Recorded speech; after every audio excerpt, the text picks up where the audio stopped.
Assalamualaikum warahmatullahi wabarakatuh. Innal hamdalillah nahmaduhu wa nasta'inuhu wa nastaghfiruh wa na'udzu billahi min shururi anfusina wa sayyiati a'malina. Man yahdihillahu fala mudilla lahu wa man yudlil fala hadiya lahu. Asyhadu an la ilaha illallah wahdahu la syarika lahu wa asyhadu anna Muhammadan abduhu wa rasuluh. Ya ayyuhalladzina amanu taqullaha haqqa tuqatih wa la tamutunna illa wa antum muslimun.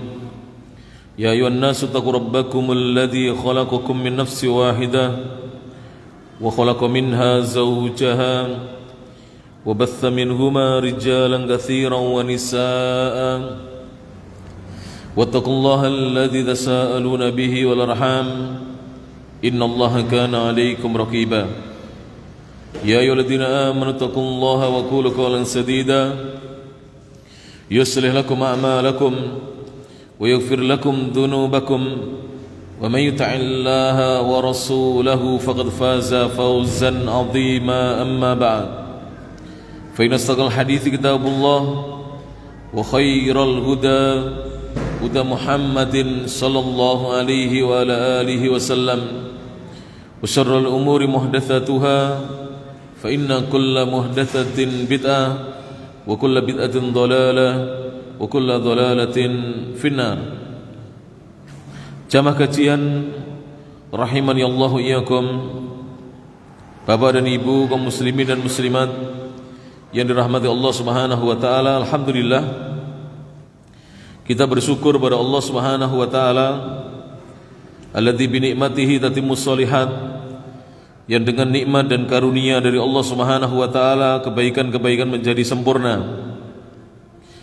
Pada kesempatan pagi hari ini, hari Ahad, tanggal 17 Dzulhijjah tahun 1443 Hijriah, bertepatan dengan tanggal 17 Juli tahun 2022 Miladiyah, kita bisa hadir di Masjid Al-Munawwarah,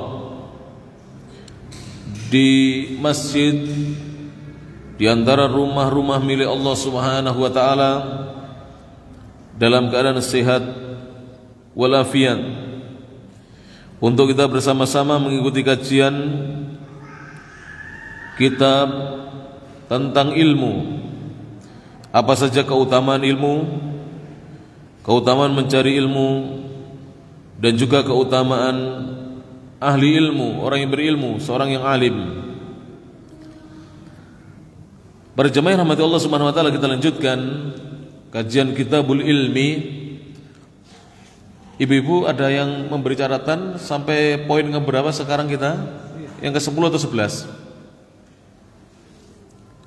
Karena saking lamanya kita sampai lupa sampai poin yang keberapa. Atau masih poin yang ke-6? Ada yang memberi catatan? Yang membawa catatannya? Kalau tidak, saya ulangi dari poin ke-7 saja, atau dari poin yang ke-6. Thayyib. Tolong nanti dicatat ya, biar ini para ibu membawa kitab catatannya atau fotokopiannya, bawa kita fotokopiannya. Baik. Saya anggap poin yang ke-5 sudah.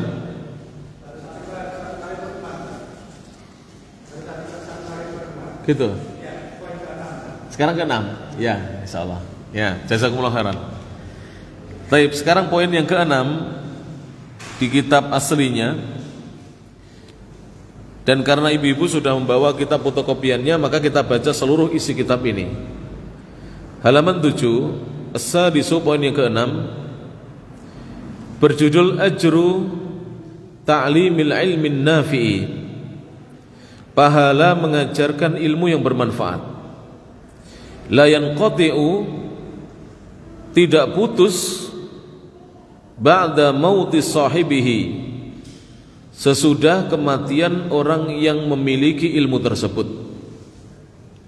Jadi pahala mengajarkan ilmu yang bermanfaat itu tidak akan terputus walaupun orang yang memiliki ilmu tersebut sudah meninggal dunia. Dan apa yang dimaksud dengan al-ilmu nafi', ilmu yang bermanfaat? Yang dimaksudkan adalah al-ilmu syar'i, ilmu agama Islam.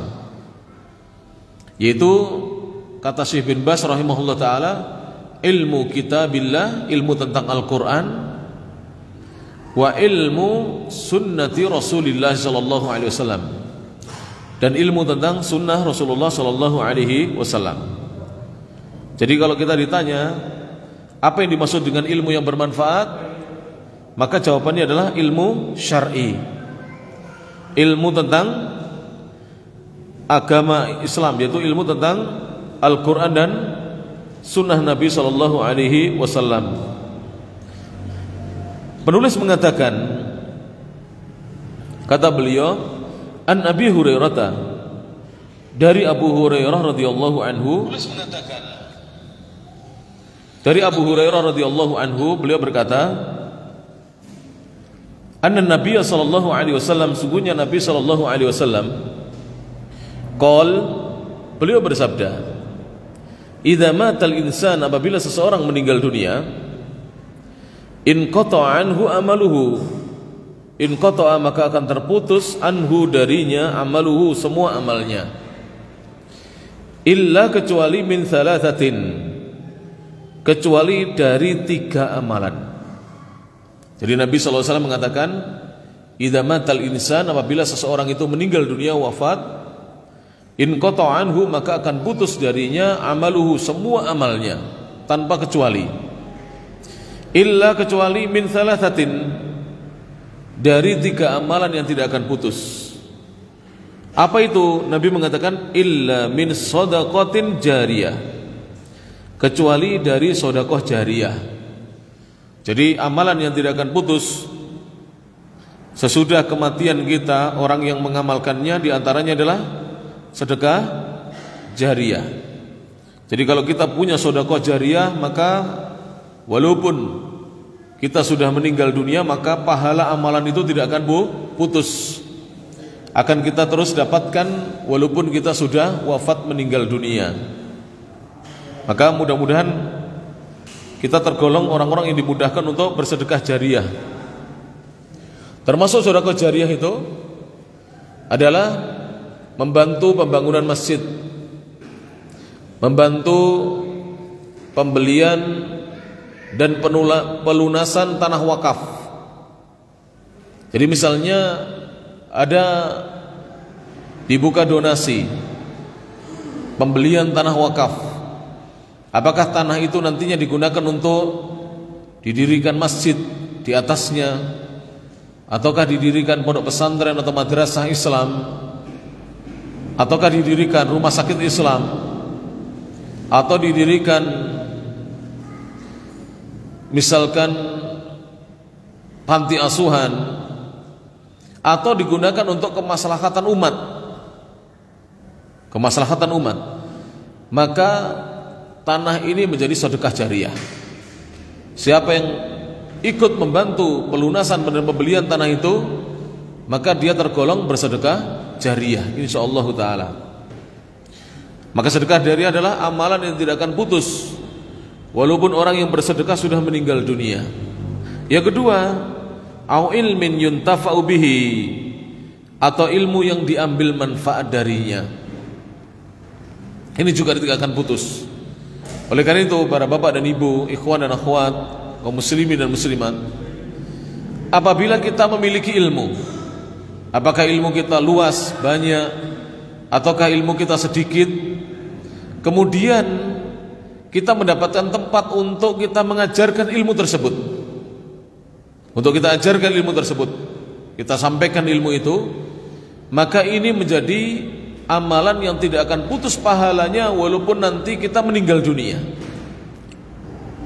Jadi mohon kita tidak meremehkan untuk mengajar, walaupun kita hanya mengajarkan misalkan anak-anak bagaimana cara membaca Al-Quran yang benar, mengajar tahsin dan tajwid, sampai anak-anak mengenal huruf-huruf Arab, kemudian mereka mampu membaca tulisan Arab, baik itu Al-Quran maupun hadis maupun kitab-kitab berbahasa Arab dengan baik dan benar, maka kalau kita wafat, kita meninggal dunia, kita akan mendapatkan pahala yang terus mengalir walaupun kita sudah meninggal dunia. Maka ini kabar gembira bagi guru TPQ, TPA ya, yang mengajar di PAUD, di TK Islam, atau mengajar Al-Quran di rumahnya masing-masing, tidak harus berupa TPQ atau TPA. Kemudian anak-anaknya ikut, anak tetangganya ikut belajar agama, belajar Al-Quran. Maka jika nanti kita yang mengajarkan meninggal dunia, itu akan mendapatkan pahala yang terus mengalir, tidak akan putus-putus. Termasuk juga di sini para ustadz, para kiai yang mengajarkan agama Islam, mengajarkan Al-Quran dan Sunnah sesuai dengan manhaj pemahaman jalan hidupnya salafus saleh. Maka nanti kalau meninggal dunia terus mendapatkan pahala yang tidak akan putus walaupun yang mengajarkannya sudah meninggal dunia. Kemudian ketiga, awwaladin salihin, atau anak saleh yad'u lahu, yang mendoakan untuknya, anak saleh yang berdoa untuknya. Jadi ketika dia meninggal, anak-anaknya yang saleh dan salihah itu mendoakan dia padahal dia di alam kubur, maka ini pahalanya tidak akan putus walaupun orangnya sudah meninggal dunia. Rawahu Muslim, hadisnya diriwayatkan Imam Muslim, hadis nomor Al-Hadiyatu wa Thalathuna wa Sittumi'ati wal Alfu 1631. Sekarang kita baca pelajaran dari hadis tersebut. Min fawaidil hadithi, termasuk faidah-faidah hadis. Al-awwalu atau al-ula, faidah yang pertama, fihi dalalatun, di dalam hadis tersebut terdapat penjelasan, dalalah, petunjuk, ala idhami rahmatillahi biibadihi, atas agungnya, besarnya rahmat Allah, kasih sayangnya Allah biibadihi, terhadap hamba-hambanya. Jadi di dalam hadis itu ada petunjuk tentang besarnya dan agungnya rahmat kasih sayang Allah kepada hamba-hambanya. Apa kasih sayang Allah yang disebutkan dalam hadis itu? Bi an ja'ala minal a'mali, Allah menjadikan ada dari amal-amal perbuatan itu allati la yanqati'u, yang tidak putus, ajruha, pahalanya, ba'da mauti amiliha, setelah kematian orang-orang yang mengamalkannya. Jadi disebutkan di dalam hadis tadi ada 3 amalan yang pahalanya tidak akan putus, pahalanya terus didapatkan oleh orang yang mengamalkannya ketika dia masih hidup walaupun orangnya sudah meninggal dunia setelah kematiannya. Yang kedua, ats-tsaniyatu, apa faedah dari hadis yang kedua? Faedah yang kedua adalah fihi hathun ala shadaqatil jariyati. Di dalam hadis itu terdapat anjuran, ajakan, motivasi untuk bersedekah jariah. Mari Bapak dan Ibu, kaum muslimin dan muslimat yang belum pernah sedekah jariah, sedekah walaupun sedikit, sedekah walaupun sedikit, sedekah walaupun hanya 50.000, hanya cukup untuk membeli 1 sak semen, sedekah, supaya kita memiliki andil dalam sedekah jariah itu, punya peran di situ, sehingga nantinya ketika kita meninggal dunia kita mendapatkan pahala yang tidak putus-putus. Misalnya kalau panjenengan membantu pembangunan masjid ini, mulai dari pembelian tanahnya, pondasi yang kita dibangun masjid ini kita ikut membantu, sampai pendirian bangunan gedungnya, maka kalau kita meninggal dunia kita mendapatkan sedekah, pahala dari sedekah jariah kita walaupun kita sudah wafat. Yang kedua, anjuran wa ta'limil ilmi, anjuran untuk mengajarkan ilmu. Jadi mengajar itu bukan hanya monopoli para ustadz, mohon maaf ya ini ya, atau ustazah. Semua dari kita bisa mengajar. Misalkan ya begini, bapak-bapak dan ibu-ibu sudah bisa baca Quran, bisa mengajarkan Al-Quran kepada putranya, kepada tetangganya, kepada orang lain. Jadi tidak harus sudah dipanggil ustaz, tidak. Tidak harus dipanggil ustadzah lebih dahulu, tidak. Kemudian yang ketiga, wa tarbiyatil auladi bil Qur'ani was sunnati. Dan anjuran untuk mendidik anak-anak dengan didikan Al-Qur'an dan Sunnah. Bahagia sekali, saya bahagia tadi mendengar cerita dari Bapak Suprapto hafizallahu taala tentang masjid ini dan juga pendidikan yang sudah diadakan di masjid ini atau di tempat yang lain. Saya bersyukur dan berbahagia. Ikhwan dan akhwat saudara kita di Nganjuk ini sudah memiliki sekolah PAUD dan insyaallah tahun ini mau buka MI atau SD. Alhamdulillah, nikmat dari Allah Subhanahu wa taala. Kalau kita bisa mengajarkan kepada anak-anak kita Al-Qur'an dan Sunnah. Sayang dan kasihan anak-anak para jemaah apabila waktu mereka habis untuk mempelajari terkadang ilmu-ilmu yang tidak bermanfaat. Sayang benar. Kadang-kadang belajar ilmu yang tidak bermanfaat. Kadang-kadang naudzubillah min dzalik waktu anak-anak kita sia-sia. Ketika anak-anak diajari Al-Qur'an dan Sunnah, alhamdulillah, dikenalkan Kitabullah, dikenalkan Sunnah Nabi SAW, nikmat yang besar sekali dari Allah Subhanahu Wa Taala. Wafqa manhajis salafis salihin, sesuai dengan manhaj cara beragamanya, metode beragamanya as-salafis salih, generasi dahulu yang saleh, ridwanullah alaihim, semoga Allah meridhai mereka. Yang ketiga, faedah yang ketiga, ats-tsalitsatu fihi fadlul ilmin nafi'i. Di dalam hadis itu terdapat fadlul ilmin nafi'i, keutamaan ilmu yang bermanfaat. Apa keutamaannya para jemaah? Kalau orang yang memilikinya sudah wafat, pahalanya terus mengalir. Terus mengalir para jemaah. Wa ta'limihi, dan keutamaan mengajarkan ilmu. Jadi ilmu itu punya keutamaan, mengajarkan ilmu juga punya keutamaan. Saya beri contoh ya para jemaah rahmati Allah taala. Saya beri contoh. Di masjid ini ada kajian. Panjenengan tidak mengajar. Panjenengan juga bukan pengurus yayasan, bukan pengurus takmir masjid ini. Tapi panjenengan lihat ada ini apa, flyer itu apa, pengumuman pengajian, panjenengan share gitu aja. Share kebaikan. Ada pengajian khusus muslimah hari Ahad, setiap Ahad pukul 9 atau 9.30 sampai selesai di Masjid Al-Munawwarah. Desa apa ini Pak? Desa Candi Rejo, Kecamatan Loceret, Kabupaten Nganjuk.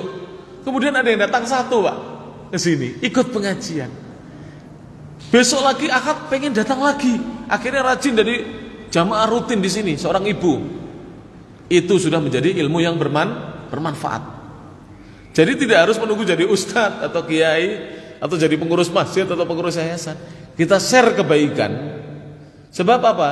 Disebutkan dalam hadisnya Ali bin Abi Thalib radhiyallahu anhu, Nabi mengatakan kepada Ali bin Abi Thalib, ya, kata Rasulullah SAW, kalau ada seorang yang dia mendapatkan hidayah dari Allah Subhanahu Wa Taala sebab ajakanmu atau sebab engkau mengajak dia kepada kebaikan, maka itu lebih baik bagimu daripada kamu memiliki onta-onta merah. Bayangkan. Jadi Rasulullah mengatakan la an yahdiyallahu bika rajulan wahidan khairun laka min humrin na'am. Jika Allah benar-benar memberikan hidayah dengan sebab dakwahmu, dengan sebab ajakanmu, satu orang saja kata Nabi, rajulan wahidan, seorang laki-laki, satu orang dapat hidayah, khairun laka, maka perbuatanmu itu lebih baik bagimu min humrin na'am, daripada engkau memiliki onta-onta merah. Jadi daripada memiliki onta-onta merah, lebih baik apa? Seorang itu mendakwai satu orang sampai mendapatkan hidayah di sisi Allah Subhanahu wa taala. Jelas ini para jamaah? Ya share. Loh, kita jangan kalah dengan orang-orang yang kurang baik loh para jamaah.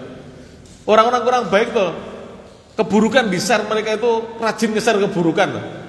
Atau minimal jangan kalah dengan kita yang punya bisnis, rajin ngiklan, ya kan? Iklan di Facebook, iklan di WA, buat status, misalnya saya jual misalnya gorengan, saya jual ini. Kenapa kita tidak ngiklan kebaikan?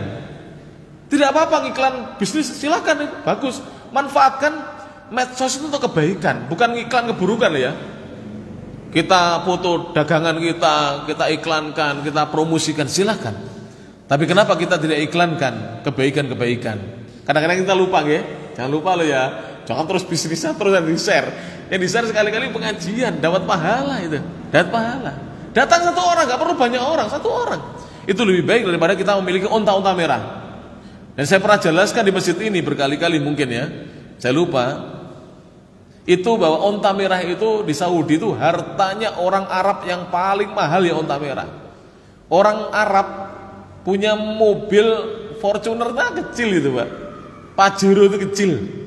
Kalau punya onta merah baru orang kaya betul. Sama dengan di sini orang punya Avanza itu mudah Pak.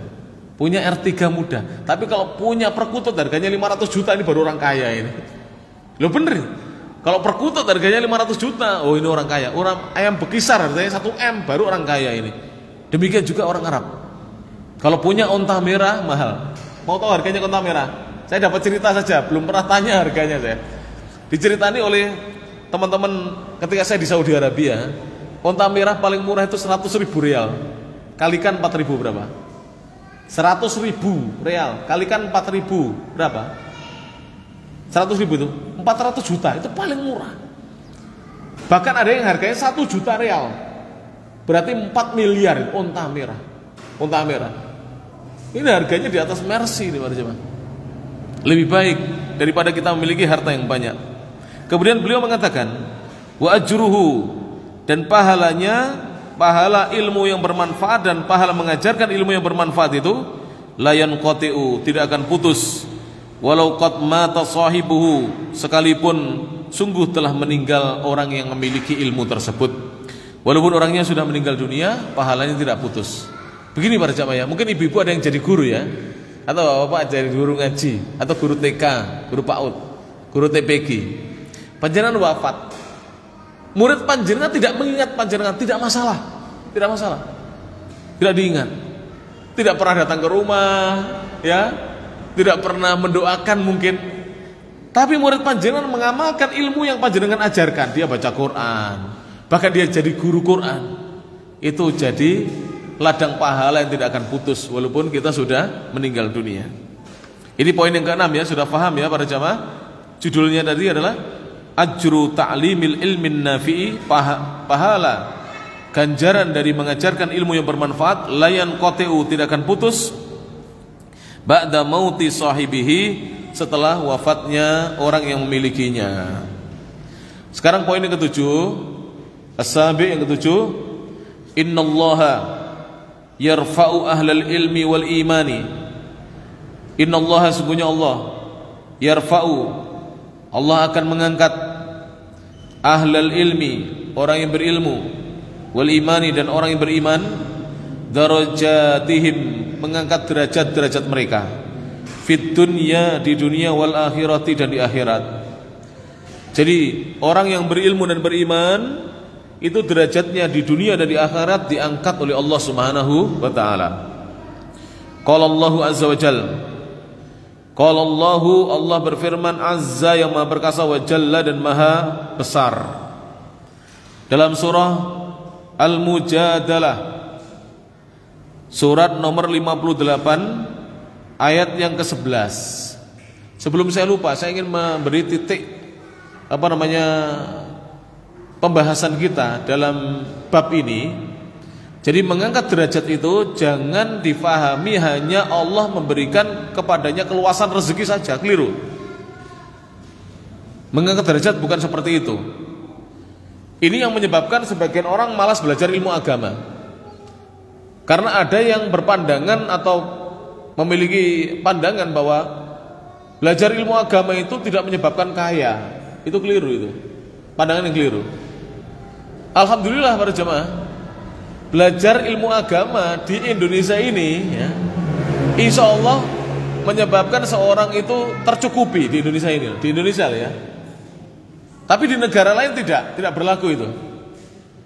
Nanti bisa dicek ya para jemaah. Di beberapa negara orang belajar agama Islam tidak dipakai di sana. Karena belajar agama Islam di sana kalau sudah punya ilmu, di sana tidak ada yang diajari, Pak. Nggak ada yang mau belajar agama. Ada ini. Saya dapatkan di beberapa negara. Jadi kalau saya sudah belajar agama, itu tidak ada orang mau mendengarkan saya ceramah atau saya mengajar. Itu di beberapa negara begitu. Sehingga tidak dipakai ilmunya, kecuali dipakai sendiri untuk dia beramal. Dipakai sendiri untuk dia beramal. Itu di beberapa negara begitu. Sehingga anak-anak kaum muslimin generasi muda di negara itu maunya belajar umum. Mohon maaf ya, belajar teknik, ekonomi, kedokteran, apa-apa gitu. Tidak mau belajar agama. Karena menurut mereka, kalaupun saya jadi ustadz, nggak ada yang mau belajar katanya. Di negeri itu orang malas belajar agama. Ini pandangan yang salah kalau ada orang mengatakan begitu. Oh, belajar ilmu agama itu tidak membuat orang itu hidupnya mapan, keliru. Itu kekeliruan yang sangat fatal para jemaah. Belajar ilmu agama untuk meraih surganya Allah Subhanahu wa taala. Dan kita harus siap, seandainya kita sudah belajar ilmu agama, ilmu itu hanya bisa kita ajarkan di rumah kita sendiri, tanpa bisa diajarkan kepada orang lain. Tidak apa-apa. Cukup supaya kita, istri kita, anak-anak kita bisa beramal. Ibu-ibu, cukup ibu-ibu, suaminya, anak-anaknya bisa beramal, cucu-cucunya bisa beramal, cukup itu. Seandainya di satu negeri tidak ada orang yang mau belajar agama, ada itu. Cari sendiri. Saya bisa nyebutkan itu. Tidak ada yang mau belajar agama, sedikit sekali yang mau belajar agama. Di Indonesia ini alhamdulillah, pengajian-pengajian masih dihadiri nih. Jadi ada di beberapa negeri, Pak. Jadi yang hadir itu hanya ustadznya dan yang juru rekamnya aja. Seperti Pak Eko. Yang lain tidak ada ini. Kalau di shoot ke sana nggak ada orangnya sama sekali. Tapi ada beberapa dai tetap mengajar di situ. Walaupun yang belajar tidak ada, tetap mengajar. Tetap belajar, mengajar ada tetap. Karena memang ilmu agama itu bukan untuk itu. Ilmu agama kita pelajari supaya kita bisa meraih surganya Allah, bisa beribadah dengan ibadah yang benar. Kita bisa mengamalkan Al-Quran dan Sunnah. Tapi ingat ya, ingat, janji-janji Allah itu nyata. Kalau kita mau mengamalkan ilmu agama, dicukupi oleh Allah Subhanahu wa taala. Dengan sebab apa? Dengan sebab kita bertakwa kepada Allah Subhanahu wa taala. Jadi begini, saya berikan contoh ya, analoginya. Kalau saya belajar ilmu agama, kemudian di kampung saya, di kota saya tidak ada yang mau belajar dengan saya kan nggak bisa jadi guru, Pak. Saya nggak dapat apa gaji, ya kan? Tapi saya bisa dagang nggak? Saya tanya, saya bisa dagang nggak? Bisa. Saya bisa menjadi karyawan pabrik enggak? Bisa. Saya bisa kerja di kantoran tidak? Bisa. Kemudian ketika saya berdagang, jadi karyawan pabrik atau jadi petani, saya bisa mengamalkan agama saya tidak pada? Bisa. Nah, ini persoalannya di masyarakat kita masih banyak yang berpandangan kalau jadi petani agama nggak usah digawa ning sawah, itu. Kalau jadi pedagang agama cuma gawa ning ngene pasar, gak oleh bati. Pernah dengar begini? Kalau kamu jadi pegawai atau karyawan, agama jangan dibawa ke tempat kerja kamu. Kamu nggak bisa korupsi, nggak bisa nyolet duit, nggak bisa menipu dan seterusnya. Na'udzubillahi min dzalik. Jadi tidak benar para jemaah pandangan sebagian saudara-saudara kita seperti itu. Dan itu sudah terjadi di satu negara. Saya tidak mau nyebut di sini, nanti jadi fitnah. Antum tanyakan nanti di luar. Negaranya mana, Ustaz? Anak-anak mudanya lebih semangat belajar ilmu umum dari ilmu agama. Katanya kalau lulusan sarjana agama, padahal gelarnya LC itu, nggak bisa kerja, Ustaz. Tapi kalau lulusan sarjana teknik, ekonomi, apa hubungan internasional, politik, apa itu langsung kerja. Itu menjadi fitnah. Itu kekeliruan yang nyata. Itu kekeliruan nyata. Para jamaah yang rahmati Allah Ta'ala, mengamalkan agama tidak harus jadi ustadz, tidak harus jadi ustadzah. Karena menjadi seorang ustadz dan ustadzah itu sebenarnya ya ini yang benar bukan profesi, tapi tugas mulia. Bukan profesi. Kalau profesi, mohon maaf ya. Kalau profesi, dia nanti ngajar, dia cuek. Mau jamaahnya mengamalkan atau dia cuek. Itu namanya profesi, sebatas mengajar.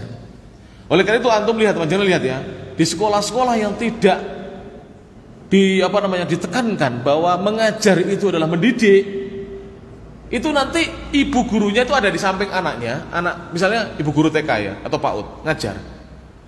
Anak PAUDnya makan tangan kiri dibiarkan. Kenapa? Mengajar dia. Pekerjaan guru hanya profesi, yang penting saya mengajar. Nanti kalau saya tegur, anaknya marah, anaknya lapor ke orang tuanya, saya dilabrak atau saya nanti dikeluarkan dari sekolah itu. Tapi kalau kita ayo, kalau makan tangan apa? Tangan kanan. Ini mendidik. Ini yang kita butuhkan sekarang ini para jamaah. Bukan sebatas transfer ilmu. Kalau transfer itu mudah, Pak. Bener. Panjenengan transfer ilmu mudah, sangat mudah. Tapi membina generasi, mendidik sampai mereka menjadi manusia-manusia yang bertakwa kepada Allah Subhanahu wa taala, ini yang berat. Ini yang berat, tuntutannya berat. Maka dari itu ini pembahasan tentang poin yang ketujuh, saya bacakan dalilnya. Qala Allahu azza wa jalla, Allah yang maha perkasa dan maha besar berfirman dalam surah Al-Mujadalah. Boleh dibaca Al-Mujadalah dan boleh dibaca Al-Mujadilah, boleh dua-duanya. Dalam surah Al-Mujadalah, surat nomor 58 ayat yang ke-11, Allah berfirman, ya ayyuhalladzina amanu, wahai orang-orang yang beriman, idza qila lakum tafassahu fil majalis, apabila dikatakan kepada kalian, luaskanlah oleh kalian dalam majelis-majelis, lapangkanlah oleh kalian dalam majelis-majelis. Maksudnya jangan membuat sempit orang ketika kita bermajelis. Fafsahu, maka luaskan oleh kalian. Yafsahillahu lakum, niscaya Allah akan meluaskan untuk kalian. Wa idza qila suzu fangsuzu, dan apabila dikatakan kepada kalian bangkit dan pergilah, maka bangkit dan pergilah. Yarfa'illahu alladhina amanu minkum, Allah akan mengangkat orang-orang yang beriman di antara kalian. Walladzina utul ilma darajat, dan orang-orang yang diberi ilmu oleh Allah, berarti para ulama, orang-orang alim, darajat, diangkat beberapa derajat. Dan derajat yang dimaksud di sini derajat di dunia maupun di akhirat, dan derajat itu tidak mesti berupa harta atau berupa gaji atau berupa penghasilan yang besar, tidak. Derajat itu tidak mesti berupa itu. Derajat itu bisa jadi, para jamaah perhatikan ini ya, ketika saya misalnya tidak punya gaji besar, tapi saya terhindar dari perbuatan maksiat, atau kita tidak punya gaji besar, tapi dengan ilmu kita terhindar dari perbuatan maksiat, dan kita bisa menjalankan perintah-perintah Allah, perintah-perintah Rasulnya Sallallahu Alaihi Wasallam, itu namanya sudah diangkat derajat kita oleh Allah Subhanahu Wa Taala di dunia ini. Sebab kata para ulama, ahlul maksiyah itu fid dunya, di dunia terhina, lebih-lebih di akhirat. Ahli maksiat itu terhina di dunia ini, lebih-lebih dia di akhirat. Makanya seorang yang menjadi ahlu ta'ah, dia derajatnya diangkat oleh Allah Subhanahu wa taala. Wallahu bima ta'maluna khabir, dan Allah terhadap apa yang kalian perbuat, kalian lakukan, Allah itu maha mengetahui dan teliti. Qala al-Imam Ibnu Jarir At-Tabari, berkata Al-Imam Ibnu Jarir At-Tabari rahimahullahu taala, kata beliau ketika beliau menafsirkan ayat yang mulia tadi, qauluhu, firman Allah taala, yarfa'illahu alladhina amanu minkum, Allah akan mengangkat orang-orang yang beriman di antara kalian, walladzina utul ilma darajat, dan juga orang-orang yang diberi ilmu yaitu para ulama beberapa derajat. Yaqulu ta'ala dzikruhu, berfirman Allah yang maha tinggi sebutannya. Apa yang dimaksudkan di sini? Yarfa'illahu, Allah akan mengangkat al-mu'minin, derajatnya orang-orang beriman, minkum, di antara kalian. Ayuhal qaumu, wahai kaum. Disebabkan apa diangkat? Bita'atihim rabbahum, disebabkan mereka mentaati Rabb mereka, Allah sesembahan mereka. Fima amarahum bihi, pada perkara yang Allah perintahkan mereka dengannya. Minatafassuhi fil majalis, dari meluaskan tempat dalam tempat duduk. Idza qila lahum, apabila dikatakan kepada mereka tafassahu, luaskanlah oleh kalian. Au, atau binusuzihim ilal khairat, mereka segera bangkit menuju kebaikan-kebaikan. Idza qila lahum, apabila dikatakan kepada mereka unsuzu ilaiha, segera bangkitlah kalian menuju kepadanya. Yarfa'illahu alladhina utul ilma, Allah juga mengangkat orang-orang yang diberi ilmu, min ahlil imani, dari orang-orang yang beriman, alal mu'minin, atas orang-orang beriman yang tidak diberi ilmu. Jadi orang berilman itu mulia, tapi yang diangkat derajatnya adalah orang beriman yang punya ilmu, diangkat derajatnya oleh Allah Subhanahu wa taala. Alladzina lam yu'tul ilma, orang-orang beriman yang tidak diberi ilmu, fi fadli ilmihim, orang yang beriman yang diberi ilmu itu diangkat disebabkan keutamaan ilmu mereka, darajatin, diangkat beberapa derajat. Jadi orang beriman yang berilmu dibandingkan orang-orang beriman yang tidak berilmu, yang berilmu itu diangkat beberapa derajat disebabkan apa? Keutamaan ilmu yang mereka miliki. Keutamaan ilmu yang mereka miliki. Kita beri contoh. Ketika Idul Adha kemarin, kita melakukan apa? Dzabhu al-udhiyah, menyembelih kurban. Ya, menyembelih kurban. Itu banyak kita ketahui para jemaah. Kaum muslim itu sebenarnya bisa dan mudah melakukan. Tapi banyak yang tidak mau melakukan. Kenapa? Tidak punya ilmu. Dalam hal apa? Menyembelih kurban itu loh. Bukan ngetet-ngetet atau mecel-mecel atau ngiris-ngiris dagingnya, menyembelih hewannya itu. Kenapa tidak mau menyembelih? Karena kebanyakan tidak punya ilmu. Kebanyakan tidak punya ilmu. Kecuali orang yang nekat, gak punya ilmu tetap menyembelih nih. Ini namanya nekat. Harusnya punya ilmu dalam menyembelih hewan kurban. Karena tidak punya ilmu akhirnya tidak melakukannya. Contoh lagi, saya beri contoh. Di masyarakat, mohon maaf, banyak yang tidak punya ilmu, tidak berani menikahkan anak perempuannya sendiri. Betul apa betul ini? Di masyarakat biasanya diwakilkan kepada bapak dari petugas KUA, ya, atau diwakilkan kepada tokoh agama disaksikan oleh petugas KUA, biasanya begitu. Kenapa bapak-bapak wali dari pernikahan itu, wali dari si gadis itu tidak menikahkan sendiri? Karena tidak punya ilmu. Padahal boleh berbahasa Arab, boleh berbahasa selain Arab. Kalau kita tidak bisa berbahasa Arab, silahkan kita menikahkan dengan bahasa yang kita bisa fahami. Bahasa Indonesia, bahasa Jawa, silahkan. Yang terbaik ya bahasa Indonesia, semua orang paham. Jadi misalnya seorang mengatakan, saya nikahkan kamu dengan anak saya titik-titik, itu boleh dengan bahasa Indonesia, tidak harus Arab. Dan kalau kita tidak hafal, bawa catatan Pak, ditulis di kertas, ya. Kemudian yang laki-laki bawa, dia bawa. Latihan dulu sebelumnya, kemudian dibaca dulu di depan apa? Petugasnya sudah benar Pak, begini. Oh sudah, ya sudah. Ayo seperti itu. Kan mudah para jemaah. Tapi kenapa tidak dilaksanakan? Tidak punya ilmu. Kembali lagi tidak punya ilmu. Maka ilmu itu penting para jemaah rahmati Allah Subhanahu wa taala. Contoh lagi, saya beri contoh. Ya. Dia ini sudah biasa berbicara di depan orang banyak. Sudah biasa. Bahkan mungkin beliau ini dulunya mantan kepala sekolah, pernah menjadi kepala sekolah, bahkan kepala sekolah SMA, bahkan mungkin rektor. Tapi belum tentu berbicara di depan orang ketika di hari Jumat khutbah bisa. Ya enggak Pak? Ya tidak. Padahal khutbah itu mudah. Tapi kenapa tidak bisa berkhutbah di depan orang banyak? Tidak punya ilmu. Kalau ada yang berani tanpa ilmu, itu nekat namanya. Ada orang nekat itu ada, bukan tidak ada. Tapi ada banyak yang tidak berani karena tidak punya ilmu. Maka ilmu itu dibutuhkan sekali. Dan Allah mengangkat derajatnya orang-orang yang berilmu. Idza amilu bima umiru bihi, apabila mereka mengamalkan apa yang diperintahkan kepada mereka. Tsumma qala rahimahullahu taala, kemudian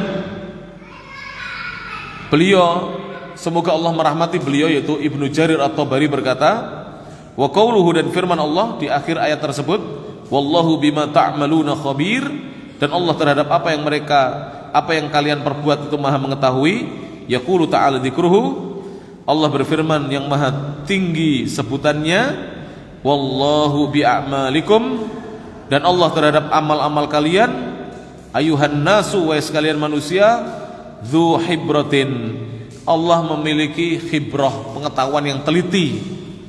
La yakhfa alaihi, tidak tersembunyi atas Allah, al-muti'u minkum, orang yang taat di antara kalian rabbahu, kepada Rabbnya, minal asi, dari orang yang berbuat maksiat. Tidak ada yang tersembunyi. Siapa yang taat, siapa yang maksiat, Allah Maha tahu. Dan dalam akidah Ahlussunnah wal Jamaah, para jamaah, kita diajari oleh ulama-ulama kita dan guru-guru kita agar tertanam dalam diri kita ini pengawasan Allah. Apa itu? Muraqabatullah. Orang kalau merasa diawasi Allah, dia tidak akan berbuat jahat terang-terangan maupun sembunyi-sembunyi. Dan dia akan menjauhi perbuatan maksiat, baik yang terang-terangan maupun sembunyi-sembunyi. Karena ada muraqabatullah, merasa diawasi oleh siapa? Allah. Dan itu tingkatan tertinggi. dalam beribadah. Karena tingkatan pertama kan al-Islam, kemudian al-iman, yang kedua apa? Yang ketiga al-ihsan. Al-ihsan itu muraqabah, itu merasa diawasi oleh Allah Subhanahu wa taala. Bukankah al-ihsan disebutkan oleh Nabi? Ya, tafsirannya atau penjelasannya, apa ihsan itu? Anta'budallaha ka'annaka tarah. Kamu beribadah kepada Allah seakan-akan kamu melihatnya. Fa illam takun tarah, jika kamu tidak mampu melihat Allah, dan memang di dunia ini manusia tidak mampu melihat Allah, fa innahu yarak, sungguhnya Allah Maha melihatmu. Jadi kalau kita merasa diawasi oleh Allah, dipantau oleh Allah, dan pengawasan Allah itu teliti sekali, maka kita tidak akan menjadi orang ahli maksiat. Kita akan menjadi orang-orang yang mentaati Allah Subhanahu wa taala. Wa huwa mujazi jami'ikum, dan Allah akan membalas seluruh dari kalian bi amalihi, sesuai dengan amalnya. Al-muhsina, orang yang berbuat baik, bi ihsanihi, dibalas sesuai dengan perbuatan ihsannya, perbuatan baiknya. Wal musi'a, dan orang yang berbuat buruk, berbuat jelek, billadzi huwa ahluhu, dibalas sesuai dengan apa yang dia menjadi ahlinya. Au ya'fu, atau Allah memaafkan atau mengampuni dosa-dosanya. Jadi orang yang berbuat buruk itu ada dua kemungkinan para jemaah. Kalau tidak dibalas sesuai dengan perbuatannya, ya dia diampuni dosa-dosanya oleh Allah Subhanahu wa taala. Ini tadi dalil dalam surat apa tadi? Surat Al-Mujadalah, surat nomor 58 ayat yang ke-11, bahwa Allah Subhanahu wa taala akan mengangkat derajatnya orang-orang yang beriman dan berilmu beberapa derajat. Di mana diangkat? Di dunia dan di akhirat. Dimuliakan oleh Allah Subhanahu wa taala. Dan derajat di sini jangan disalah fahami hanya terkait dengan harta atau kedudukan saja. Banyak orang berilmu itu tidak punya harta. Siapa contohnya? Orang berilmu tidak punya harta. Imam Malik, Imam Syafi'i, itu orang berilmu tidak punya harta. Imam An-Nawawi, orang berilmu tidak punya harta. Imam Ibnu Taimiyah, orang berilmu tidak berharta. Tapi mereka memiliki kedudukan. Mana diangkatnya derajatnya oleh Allah? Di antaranya adalah namanya oleh Allah Subhanahu wa taala dijadikan dikenang oleh manusia, didoakan oleh banyak manusia. Namanya, lihat para ulama kita, kitabnya dikenang. Orangnya sudah meninggal dunia, penulis kitabnya sudah wafat, seperti Imam An-Nawawi, Abu Zakaria Yahya bin Syaraf An-Nawawi rahimahullah taala, tapi kitabnya dibaca oleh banyak orang. Kitab Al-Arba'in An-Nawawiyah, kitab Riyadhus Shalihin, kitab Al-Adhkar, dan kitab-kitab yang lainnya. Ini menunjukkan Allah mengangkat derajatnya mereka, orang-orang yang beriman dan berilmu. Taib. Dan ana ingatkan bahwa berilmu di sini adalah berilmu agama, ya. Karena para ulama mengingatkan, jika disebut kata ilmu dalam Al-Quran dan Sunnah, yang dimaksud adalah ilmu apa? Al-ilmu syar'i, ilmu agama Islam. Itu ilmu kitabillah, kata Syekh bin Baz, ilmu tentang Al-Quran, wa ilmu sunnati Rasulillah, ilmu tentang sunnah Rasulullah sallallahu alaihi wasallam. Ini diangkat derajatnya oleh Allah Subhanahu wa taala. Kalau misalnya ada orang mengatakan, "Ustaz, ilmu umum bagaimana?" Ilmu umum tidak ada jaminan, tapi terkadang Allah berikan kecukupan kepada mereka yang memiliki ilmu-ilmu umum. Tapi tidak dijamin dia bisa bahagia dunia akhirat. Karena banyak orang punya ilmu yang tinggi dalam bidang umum, tapi tidak bahagia. Orang yang tinggi ilmunya dalam bidang umum tidak bahagia, bahkan hidupnya sengsara. Naudzubillahi min dzalik. Jadi di sini jangan disalahpahami tentang ilmu. Ini bukan pendapat saya, ini pendapatnya para ulama. Jika ada kata ilmu disebut dalam Al-Quran dan Sunnah, itu ilmu apa? Ilmu agama, bukan ilmu umum. Ini bukan berarti kita tidak boleh mempelajari ilmu umum. Jangan salah paham juga. Silakan belajar, asalkan ilmu itu bermanfaat bagi kehidupan kita di dunia maupun di akhirat, dan bermanfaat bagi orang lain. Tapi tidak ada perintah di dalam agama kita untuk mempelajari ilmu-ilmu umum. Perintah dalam agama kita itu mempelajari ilmu agama. Karena Nabi dan seluruh para Nabi dan Rasul tidak mengajarkan ilmu umum. Dia tidak mengajarkan ilmu umum. Mereka mengajarkan ilmu agama. Bisa difahami ini kira-kira, insyaallah penjelasan dari saya supaya tidak salah paham. Tapi boleh kita belajar ilmu umum. Kalau niatnya benar, insya Allah mendapatkan pahala. Kalau niatnya salah, dia tidak mendapatkan apa-apa. Dunia pun terkadang tidak mendapatkannya. Sekarang yang ke-8. Poin yang ke-8, ats-tsaminu adalah al-ilmu yuwarrithu khasyatallahi ta'ala. Ilmu agama Islam itu akan bisa mewariskan kepada kita rasa khasyah, takut kepada Allah Subhanahu wa taala. Kalau ilmu umum bagaimana? Ilmu umum itu bisa mendatangkan rasa khasyah enggak? Tidak. Kebanyakan ilmu umum itu membuat sombong. Apalagi kalau dia tidak mengerti ilmu agama, semakin sombong dengan ilmunya. Tapi dalam Islam boleh tidak kita menyombongkan ilmu kita, walaupun itu ilmu agama. Boleh kita sombongkan, kita pamerkan? Tidak boleh. Tidak boleh. Oleh karena itu, yang akan mendatangkan, mewariskan khasyatullah adalah ilmu agama Islam. Allah berfirman, kita simak ayatnya dalam surah Fatir. Surat nomor 35, Fatir itu sebelum Yasin, Yasin nomor 36. Surat Fatir, surat nomor 35, ayatnya ayat 28, 29 dan 30. Ayat 28 sampai ayat yang keberapa? Yang ke-30. Allah Subhanahu wa taala berfirman, qala ta'ala, innama yakhsyallaha min ibadihil ulama. Innama sesungguhnya yakhsyallaha yang memiliki khasyah, takut kepada Allah, min ibadihi di antara hamba-hambanya adalah al-ulama, hanya para ulama.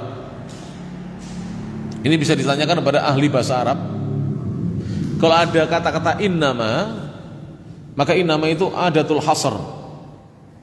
Jadi alat untuk memberi batasan dalam ilmu bahasa Arab, sehingga orang-orang di antara hamba-hamba Allah, manusia-manusia di antara hamba-hambanya Allah yang memiliki rasa khasyah, takut kepada Allah hanyalah para ulama. Saya tanya ini, ulama yang dimaksudkan di sini ulama yang faham ilmu agama atau ilmu umum? Ilmu agama. Ulama yang faham ilmu agama, karena yang disebutkan ilmu dalam dalil Al-Quran dan Sunnah adalah ilmu agama Islam. Kemudian Allah mengatakan, innallaha azizun ghafur, sungguhnya Allah zat yang maha perkasa lagi maha mengampuni, maha pengampun. Kemudian di ayat yang ke-29 Allah mengatakan, innalladzina yatluna kitaballah, sesungguhnya orang-orang yang membaca kitabnya Allah, berarti mau membaca Al-Quran. Wa aqamus shalah, dan mereka mendirikan salat. Wa anfaqu, dan mereka berinfak, mimma razaqnahum, dari apa-apa yang kami rezekikan kepada mereka, sirran wa alaniyah, secara rahasia maupun terang-terangan. Jadi infak itu boleh dirahasiakan dan boleh terang-terangan. Berarti Allah keliru para jemaah. Infak terang-terangan boleh, keliru enggak ini? Tidak. Jadi infak itu ada yang dianjurkan untuk dirahasiakan dan ada infak yang tidak bisa dirahasiakan. Contohnya apa, Pak? Infak yang tidak bisa dirahasiakan ini. Infak Jumat bisa dirahasiakan. Dia tunggu orang sepi baru dia masukkan ke kotak infak. Tapi ada infak yang tidak bisa dirahasiakan. Apa? Nafkahnya suami kepada istri gak bisa dirahasiakan. Istri pasti tahu. Ya, istri tahu nafkahnya yang diberikan. Karena infak itu ada yang wajib, ada yang sunnah. Kemudian apa? Zakat. Jadi infak itu ada hukumnya wajib. Zakat mesti tahu, panitia zakat mesti tahu. Ya. Jadi mesti tahu. Ketahuan para jemaah. Tapi saya punya pengalaman ini di Saudi Arabia. Ketika saya berdinas di kantor dakwah Saudi Arabia itu banyak orang-orang Saudi kalau berinfak itu menyuruh orang lain. Jadi dia nyuruh sopirnya, nyuruh pembantunya, nyuruh pegawainya untuk datang ke kantor kita. Kebetulan saya menerima, saya duduk begini di kantor. Ini infak dari siapa? Dari majikan saya. Jadi majikannya nggak mau ke situ, biar tidak diketahui. Yang tahu cukup siapa? Pelayannya atau karyawannya, itu boleh. Di zaman Nabi pun demikian. Dan nanti yang disuruh itu juga dapat pahala. Itu disebutkan dalam kitab Sahih Bukhari. Jadi ketika kita menyuruh orang lain untuk berinfak, misalnya begini, bapak-bapak pergi ke masjid Jumatan, kemudian ngajak putranya sudah SD kelas 2. Nak, ini nanti masukkan ke kota infak ya, ke Kemarang. Putranya dapat apa? Pahala, panjenengan juga dapat. Apalagi dikasih uang 2. Ini kamu 5.000 nak, latihan infak. Ini bapak 50.000, kasihkan, masukkan di kotak infak itu. Itu putranya juga dapat pahala, panjenengan juga dapat apa? Pahala. Bahkan pahalanya bisa double, pahala berinfak dan pahala mentarbiyah anak untuk berinfak. Ini penting ini. Sering kita ini berinfak tidak nyuruh anak kita. Jadi anak kita tidak pernah terlatih untuk berinfak ini. Benar gak ini? Ayo dilatih, Pak. Dilatih. Saya sering mendapatkan orang-orang soleh itu ya, orang-orang baik dari kalangan guru-guru kita, itu menyuruh putranya. Di Saudi banyak syekh-syekh itu menyuruh putranya untuk memberi. Jadi beliau menyuruh putranya untuk memberi orang lain. Ini mengajari anak-anak kita supaya suka berbagi, suka berinfak. Jangan kita aja, anak perlu tahu juga apa yang kita lakukan. Dan ini tidak mungkin sembunyi-sembunyi. Anak pasti tahu. Yang penting kita menjaga diri. Niat kita bukan untuk apa? Ria atau mendapatkan pujian, tapi niat kita adalah mengajari anak untuk berinfak. Jadi kadang-kadang berinfak itu sirran, dengan rahasia atau secara sembunyi-sembunyi, wa ala niatan, dan dengan apa? Terang-terangan. Yarjuna tijaratan lang tabur. Mereka mengharapkan perniagaan lang tabur yang tidak akan merugi. Liwafiyahum ujurahum, untuk Allah balas dengan sempurna mereka atas pahala-pahala mereka. Wa yazidahum min fadli, dan Allah tambahkan kepada mereka dari karunia-Nya, dari keutamaannya. Innahu ghafurun syakur, sungguhnya Dia Allah zat yang maha mengampuni lagi maha bersyukur, dengan Allah memberi balasan kepada hamba-hambanya sesuai dengan amal perbuatannya. Qala al-Imam Ibnu Katsir rahimahullahu taala. Kalau tadi para jemaah yang kita baca tafsirnya Ibnu Jarir at-Tabari, dan Ibnu Jarir itu ulama tafsir yang paling tua. Dilahirkan pada tahun 224 Hijriah, meninggal 310 Hijriah. Kalau Ibnu Katsir ini disebutkan oleh sebagian guru kami, ulama-ulama mengatakan Ibnu Katsir itu adalah beliau ketika mentafsirkan tafsir Al-Quran itu boleh dikatakan meringkas apa yang ditulis oleh Ibnu Jarir at-Tabari. Antum nanti lihat aja. Beliau meringkas, walaupun beliau memang ahli hadis dan beliau ahli tafsir, tapi beliau meringkas dari pendahulunya, Ibnu Jarir at-Tabari. Beliau berkata, Ibnu Katsir berkata, innama yakhshallaha min ibadil ulama. Firman Allah yang berbunyi, sesungguhnya yang takut kepada Allah di antara hamba-hambanya adalah hanyalah para ulama. Innama yakhshahu, sesungguhnya yang takut kepadanya haqqa khasyatihi, dengan sebenar-benar takut kepadanya adalah al-ulama'u, para ulama, orang-orang alim, al-arifuna bihi, yang kenal dengannya, kenal pada Allah. Jadi orang-orang alim yang kenal dengan Allah. Makanya kita kalau belajar kitab namanya Salasatul Usul atau Al-Usul Salasah, 3 landasan utama yang ditulis oleh Syekh Muhammad bin Abdul Wahhab rahimahullah taala, dan saya pernah melihat di sini ada daurah Ustadz Ibnu Amiruddin ya di sini. Dulu berapa tahun yang lalu kalau tidak salah, usul salah saya. Salah satu usul. Itu poin yang pertama apa? Ma'rifatullah, kenal Allah. Harus kenal Allah dulu. Baru kemudian ma'rifatu dinil Islam bil adillah, mengenal agama Islam dengan dalilnya, baru ma'rifatu Rasul sallallahu alaihi wasallam, mengenal Rasulnya sallallahu alaihi wasallam. Harus kenal Allah, kenal agamanya, dan kenal Rasul. Kenal Allah, kenal Rasulullah, kenal agamanya. Harus. Orang kalau tidak kenal Allah tidak tumbuh rasa takutnya kepada Allah Subhanahu wa taala. Misalnya begini, mohon maaf. Di jalan itu ada misalkan ya. Ada misalkan kita ambil contoh aja, misalnya Bapak misalnya Brigadir Jenderal TNI misalnya, Angkatan Laut, di jalan. Tapi pakai pakaian bukan dinas. Panjenengan tidak kenal, tidak takut. Tapi begitu pakai pakaian dinas, dikawal, pakai bintang di sini satu, takut nggak kita? Takut. Karena kenal kita, tahu siapa di depan kita. Di depan kita ada Pak Bupati di situ. Oh, segan kita. Tapi kalau kita nggak kenal Pak Bupati, misalnya nyamar jalan-jalan di sini di masjid ini, itu kita tidak kenal ya, kita biasa-biasa aja. Makanya orang yang tidak kenal Allah, lihat, seperti orang yang tidak takut kepada Allah, memang tidak kenal dengan Allah Subhanahu wa taala. Bagi yang kenal Allah akan tumbuh rasa takutnya kepada Allah. Dan ulama adalah orang yang paling kenal dengan Allah Subhanahu wa taala. Dia di sini tafsiran Ibnu Katsir, siapa yang dimaksud ulama adalah al-arifuna bihi, orang-orang yang kenal dengan Allah. Li'annahu, karena sungguhnya kullama kanatil ma'rifatu lil azimil qadiril alimi al-mausufi bi sifatil kamalil man'uti al-man'uti bi asma'il husna, kullama kanatil ma'rifatu bihi atamma wal ilmu bihi akmala kanatil khasyatu lahu a'dhama wa akthar. Ini bagus sekali ini. Saya terjemahkan pelan-pelan ini, bagus ini penjelasan Ibnu Katsir rahimahullah taala.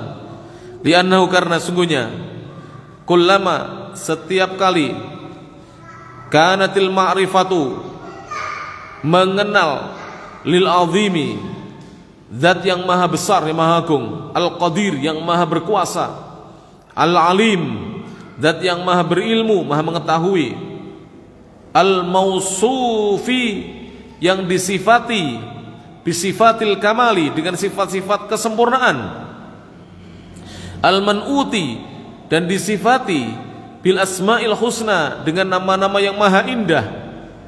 Kullama kanatil ma'rifatu bihi atamma, setiap kali ma'rifahnya, kenalnya itu sempurna, wal amalu bihi, dan beramal dengannya akmala, sempurna, wal ilmu bihi akmala, dan ilmu tentangnya sempurna, kanatil khasyatu lahu, maka rasa takutnya kepada Allah a'dhama, lebih besar, wa aktsara, dan lebih banyak. Jadi setiap kali orang itu lebih kenal Allah, lebih tahu tentang Allah, maka rasa takutnya kepada Allah itu lebih besar dan lebih banyak. Saya beri contoh. Kenapa ada sebagian umat Islam ini yang tidak sholat? Karena kenalnya kepada Allah sedikit, pengetahuan dia tentang Allah juga sedikit. Tapi ada orang Islam itu yang masih sholat tapi tidak jamaah. Ada itu, sholat tapi tidak jamaah, sholatnya sendirian, baik di masjid atau di rumah. Dia mulai kenal Allah tapi sedikit kenalnya. Tapi ada orang yang menjaga sholat 5 waktu, dia berupaya untuk berjamaah, kecuali di saat-saat dia tidak bisa berjamaah. Siapakah mereka? Orang yang banyak kenal Allah dan paling mengetahui tentang Allah, maka dia akan apa? Menjaga ibadahnya. Begitu. Sama dengan tadi, kita di jalan tidak takut karena kita tidak tahu beliau pangkatnya apa. Begitu tahu ada pengawal, takut nggak kita? Takut. Kita tidak tahu kalau itu bupati, begitu tahu ada pengawalnya, takut kita. Sebelumnya tidak takut. Ketemu orang jalan di jalan biasa nggak kita, Pak? Biasa. Tapi kalau berseragam atau ada pengawal atau apa, kita mesti takut. Ya, karena kita kenal siapa beliau. Demikianlah orang yang kenal dengan Allah Subhanahu wa taala. Jika kepada manusia aja bertambah takut kita, apalagi jika kita mengenal Allah Subhanahu wa taala. Namun ingat, khasyatullah, takut kepada Allah atau khaufullah, itu bukan membuat orang lari dari Allah, tapi mendekat kepadanya. Itu bedanya kalau kita takut dengan makhluk atau manusia. Betul tidak para jemaah? Saya takut dari singa misalnya, saya mendekat kepada singa supaya diterkam, atau saya menjauh? Saya menjauh. Tapi kalau saya takut kepada Allah, itu mendekat kepada Allah Subhanahu wa taala. Itulah takut kepada Allah Subhanahu wa taala, berbeda dengan takut kepada makhluk. Takut kepada makhluk membuat kita jauh dari Allah Subhanahu wa taala. Qala Ali Ibnu Abi Talhah, berkata Ali bin Abi Talhah, Ani bin Abbasin, dari Abdullah bin Abbas radhiyallahu anhuma, fi qaulihi ta'ala, tentang firman Allah Subhanahu wa taala, innama yakhshallaha min ibadihil ulama, sesungguhnya yang takut kepada Allah di antara hamba-hambanya hanyalah para ulama. Qol, beliau berkata, alladzina ya'lamuna, siapakah ulama yang dimaksud di situ? Orang-orang yang mengetahui atau mengenal annallaha ala kulli syai'in qadir, sesungguhnya Allah atas segala sesuatu itu maha berkuasa. Jadi kalau kita tahu Allah itu maha berkuasa, ya kita semakin takut kepada Allah Subhanahu wa taala. Allah maha berkuasa, maka kita akan semakin takut kepada Allah Subhanahu wa taala. Taib, alhamdulillah tidak terasa 1 jam kita mengkaji Saya rasa cukup sampai di sini. Kita buka dengan tanya jawab para jamaah. Ibu-ibu yang punya pertanyaan silakan, masih ada waktu untuk bertanya, silakan ditulis nanti diajukan ya kepada kita. Ya. Yang ini yang sudah masuk ke meja redaksi saya bacakan dulu ya.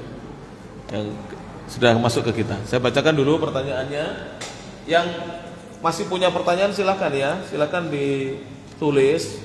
Jika ada waktu insya Allah saya jawab. Ya. Baik. Pertanyaan pertama di sini. Tidak ada pertanyaan. Kalau baju kita terkena tempat bekas najis yang sudah kering, jadi terkena tempat bekas najis sudah kering, ketika kita mau sholat apa harus mengganti baju padahal baju tersebut tidak berbau najis? Jazakumullah khairan. Bagus, pertanyaan bagus ini. Pertama saya jawab dulu, tidak boleh kita ragu-ragu atau was-was terhadap najis. Jadi tidak boleh ragu-ragu atau was-was. Kalau tempat yang sebelumnya ada najis kemudian menjadi kering, misal saya beri contoh saja, misal tadi anak kita pipis di lantai, belum kita guyur ternyata pipisnya sudah apa? Kering. Kita lupa guyur, sudah kering karena kena sinar matahari. Kemudian kita duduk di situ, selama di badan kita atau di baju kita, tadi pertanyaannya baju, tidak ada asar najisnya, pengaruh najisnya, apakah berupa ain, benda najisnya, ya, basah dan bau pipis basah dan seterusnya, maka kita tidak menghukumi baju itu terkena najis. Tidak ada najisnya, tidak boleh ragu-ragu. Kenapa? Ada kaidah ini yang perlu dipahami. Jadi al-yaqinu la yazul bisyak. Sesuatu yang meyakinkan tidak bisa hilang begitu saja dengan sebab sesuatu yang meragukan. Kan kita ragu-ragu, ini kena najis apa tidak? Wong kita bau, baju kita juga kering, kita bau tidak ada bau, ya sudah tidak najis. Pada asalnya baju kita tidak najis, tidak boleh dihukumi apa? Najis. Saya dulu punya pengalaman.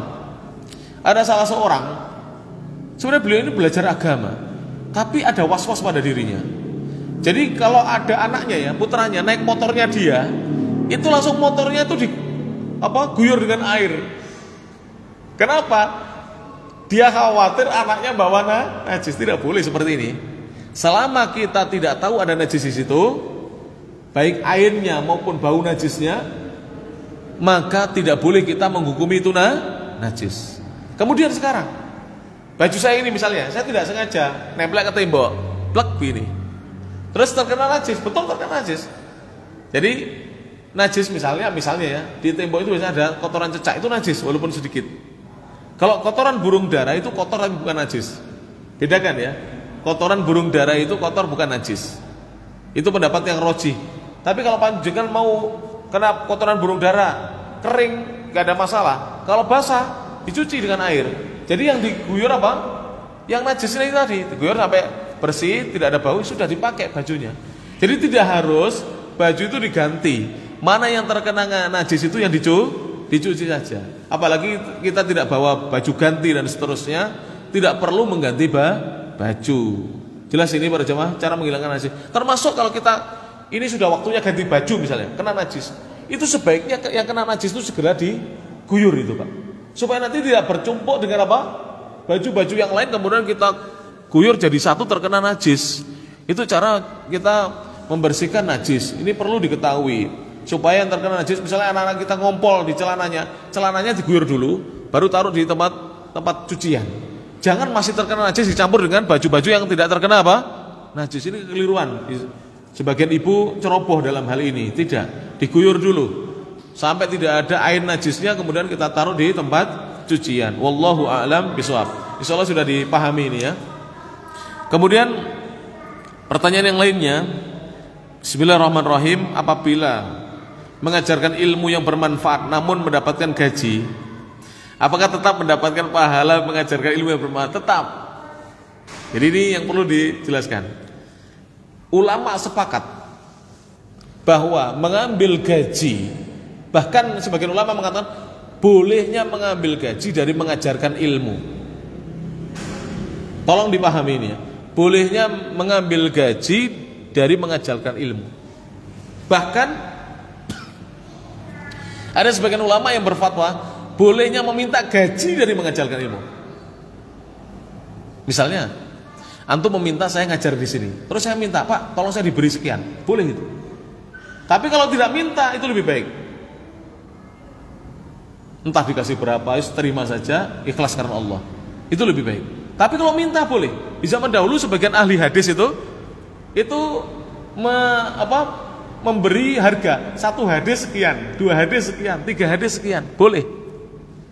Yang tidak boleh itu ada hadisnya, antum disuruh membaca Al-Quran, kemudian antum minta bayaran, itu tidak boleh. Membaca Al-Quran bukan mengajarkan Al-Quran. Tolong dibedakan antara antara keduanya. Dulu saya pernah ada iskal itu sedikit kurang paham atau ketidakjelasan.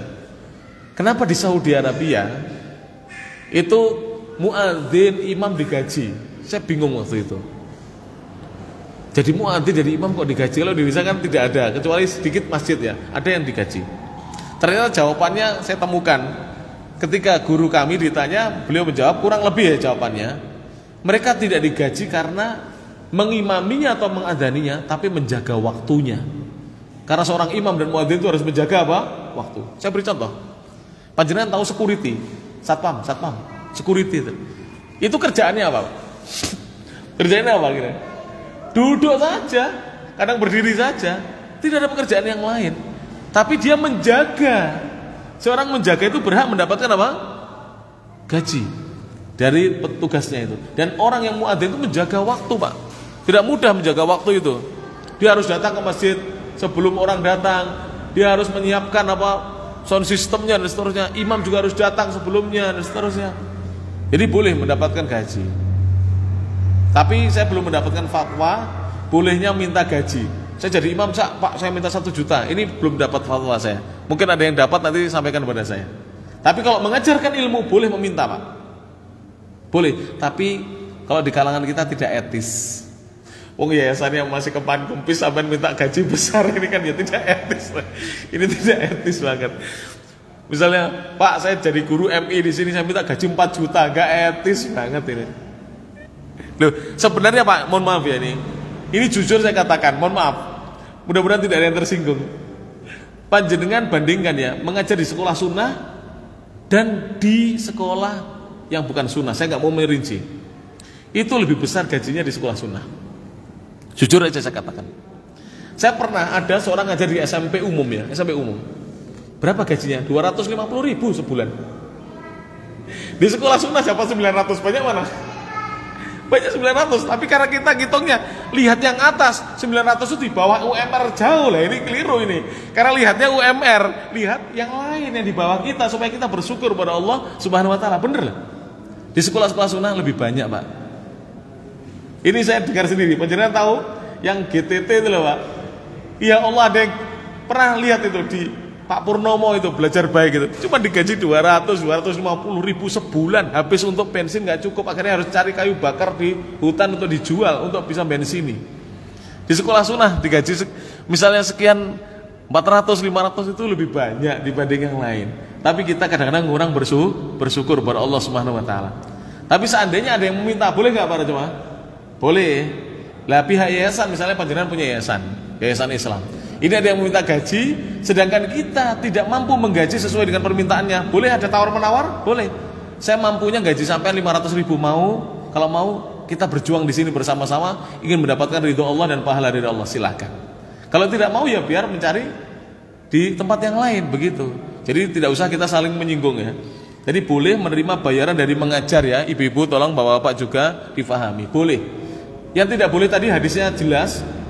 Itu tidak boleh meminta bayaran dari membacakan Al-Quran, bukan mengajarkan apa? Al-Quran.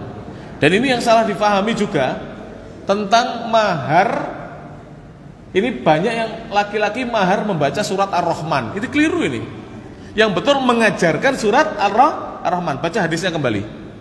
Ada seorang sahabat tidak punya apa-apa, disuruh nyari ini tidak punya, nyari ini tidak punya. Maka Nabi mengatakan, apakah kamu bisa mengajarkan ayat Al-Quran? Bisa ya Rasulullah, saya punya ilmu tentang ini ajarkan. Jadi mahar itu mengajarkan bacaan Al-Quran, bukan apa? Membaca Al-Quran di depan calon pengantinnya. Ini tidak ada mahar begini.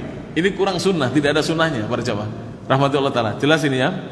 Kemudian apakah ilmu yang bermanfaat namun bukan ilmu tentang Al-Quran atau sunnah, seperti ilmu memasak untuk menyenangkan suami dan anak-anak, atau ilmu mengurus anak, apakah ini termasuk ilmu yang pahalanya tidak putus walaupun pengajarnya meninggal dunia? Ini bagus sekali, ini bagus. Jadi ini nanti masuk ilmu umum. Begini ya, ilmu umum yang punya manfaat bagi kita dan orang lain, jika niatnya untuk meraih ridho Allah, apalagi ini menyenangkan suami kan termasuk agama ya, untuk anak-anak juga, maka insya Allah dapat pahala. Dan insya Allah juga jika diajarkan kepada yang lain juga mengajar kepada yang lain, insya Allah dapat pahala. Mana dalilnya? Man dalla ala khairin, siapa yang menunjukkan satu kebaikan. Kebaikan di sini apa saja? Apa saja yang baik? Maka falahu ajruhu, dia mendapatkan pahala ya dari kebaikannya itu, wa ajru man amila bihi, dan pahala dari orang yang mengamalkannya. Min ghairi an yunqusa min ujurihi syai'a, tanpa mengurangi pahala orang yang mengamalkan itu sedikit pun juga. Itu diantara dalilnya ya, selama niatnya benar insyaallah taala mendapatkan pahala. Taib. Jazakumullah khairan wa anti kadzalik jazakillah khairan. Assalamualaikum warahmatullahi wabarakatuh. Waalaikumsalam warahmatullahi wabarakatuh. Apakah doa seorang anak pada orang tuanya yang meninggal pasti tersampaikan? Apakah harus seorang anak yang soleh? Bagus ini. Begini, ini saya sampaikan ya, anak yang soleh itu, kata-kata soleh itu menjadi ya, soleh itu apa artinya? Anak yang baik, soleh itu baik. Terus saya tanya, mendoakan orang tua itu kebaikan bukan? Mendoakan kebaikan. Jadi anak yang mau mendoakan orang tuanya itu anak yang sudah baik, berbuat baik ya. Walaupun nanti dia mungkin amalan yang lain tidak baik, mungkin ya. Jadi mendoakan orang tua itu syaratnya bukan harus menjadi soleh seperti ustadz dulu baru mendoakan orang tua. Keliru itu. Mendoakan orang tua sendiri itu adalah amalan soleh. Maka anak yang soleh itu anak yang mau mendoakan orang tuanya sebenarnya. Berarti anak yang tidak pernah mendoakan orang tuanya bukan anak yang soleh, bukan anak yang baik. Jelas ini kira-kira penjelasannya di situ. Jadi tidak harus menjadi anak soleh yang standarnya begini-begini, tidak. Anak mau mendoakan orang tua itu tanda dia anak yang baik. Adapun dia misalnya masih meninggalkan perintah, masih menerjang larangan, mudah-mudahan dia segera bertobat. Tapi intinya ketika dia mau mendoakan orang tuanya, insya Allah orang yang baik. Hanya saja nanti begini, doa itu ada yang terkabulkan, ada yang tidak. Kembali kepada pribadi masing-masing. Kalau dia menjalankan sebab-sebab terkabulnya doa, maka dia termasuk orang-orang yang dikabulkan doanya. Tapi kalau dia tidak menjalankan sebab-sebab terkabulnya doa, dia termasuk orang-orang yang tidak dikabulkan doanya. Wallahu a'lam bishawab. Mohon diulang penjelasan tentang pembatasan pada kalimat innama pada surat Fatir ayat 28. Ya, terima kasih. Jadi dalam surat Fatir ayat 28 tadi, kata-kata innama itu adalah adatul hasri, alat dalam bahasa Arab ya, untuk membatasi. Jadi kalau kita mengartikan biasanya ditambahkan hanyalah. Bagaimana cara mengartikannya? Innama, sesungguhnya, yakhshallaha, yang takut kepada Allah, min ibadihi, di antara hamba-hambanya adalah al ulama, hanyalah para ulama. Jadi hanya ulama yang memiliki rasa khasyah kepada Allah Subhanahu wa taala. Ini makna innama. Ketika ada innama, maka dia memberikan pembatasan, hanya ulama. Dan sebagian ulama mengatakan ini adalah ikhtisos, pengkhususan, hanya ulama yang memiliki rasa khasyah kepada Allah Subhanahu wa taala. Adapun selain ulama, naudzubillah min dzalik, tidak punya rasa takut kepada Allah Subhanahu wa taala, bahkan di antara mereka hilang rasa takutnya kepada Allah Subhanahu wa taala. Ini penjelasannya seperti itu ya. Jadi seperti itu. Makanya jadilah orang yang berilmu, insya Allah akan tumbuh rasa takut. Semakin banyak ilmunya, semakin luas ilmunya, semakin besar rasa takutnya kepada Allah. Sudah dijelaskan tadi oleh Imam Ibnu Katsir bahwa semakin kita kenal kepada Allah dan semakin tahu tentang Allah, maka semakin besar dan banyak rasa takutnya kepada Allah Subhanahu wa taala. Ini. Saya beri contoh ya. Saya beri contoh. Pegawai atau karyawan, dia diminta datang pukul 7 pagi untuk kerja. Dia berangkat enak-enakan 7:15, sampai di tempat kerja 7:30. Ini kurang khosyah kepada Allah. Lagi, saya beritahu lagi pada jamaah. Karyawan disuruh belanja oleh majikannya, ini uang 50 juta belanja. Kemudian dia ambil uang 1 juta, 2 juta dari uang belanja itu. Ini namanya tidak punya rasa khosyah kepada Allah Subhanahu wa taala. Jadi khosyatullah itu menumbuhkan perasaan diawasi oleh Allah Subhanahu wa taala. Semakin besar ilmu kita, semakin kita kenal dengan Allah, maka semakin apa? Khosyah kepada Allah Subhanahu wa taala. Makanya para jemaah ya, saya berpesan dan memberi nasihat untuk kita tidak putus mencari ilmu. Karena orang yang berilmulah yang akan apa? Tumbuh rasa takutnya kepada Allah. Tumbuh rasa takutnya kepada Allah. Dan ini saya sampaikan ya, mudah-mudahan menjadi nasihat sebagai penutup. Ya, sebagai penutup, karena tidak ada pertanyaan lagi. Kenapa ustadz dan kiai yang lurus ya, sampai akhir hayatnya itu menjaga sholatnya, menjaga ibadahnya, dia menjalankan perintah Allah Rasulnya, dia menjauhi larangan Allah dan Rasulnya. Kenapa? Karena dia paling banyak kenal dengan Allah. Bagaimana? Tiap hari ngaji, Pak. Tiap hari ngaji, tumbuh rasa takutnya kepada Allah Subhanahu wa taala. Adapun di antara kita dulunya ngaji, kemudian tidak pernah ngaji lagi, apa yang terjadi, Pak? Salat mulai ditinggalkan, iya tidak? Salat mulai ditinggalkan, amal-amal yang sunnah mulai ditinggalkan, akhirnya menjadi orang umum lagi. Na'udzubillah min dzalik. Kenapa? Karena ilmunya semakin jauh dari Allah, akhirnya rasa takutnya kepada Allah pun jauh. Makanya kenal Allah itu menjadi syarat utama untuk kita memiliki rasa khosyah kepada Allah Subhanahu wa taala. Dan ulama yang dimaksud tadi adalah siapa? Kata Ibnu Katsir, al-arifuna bihi, orang-orang yang kenal dengan Allah, orang-orang yang ngerti tentang Allah Subhanahu wa taala. Itulah pentingnya kita mempelajari ma'rifatullah, kenal Allah Subhanahu wa taala.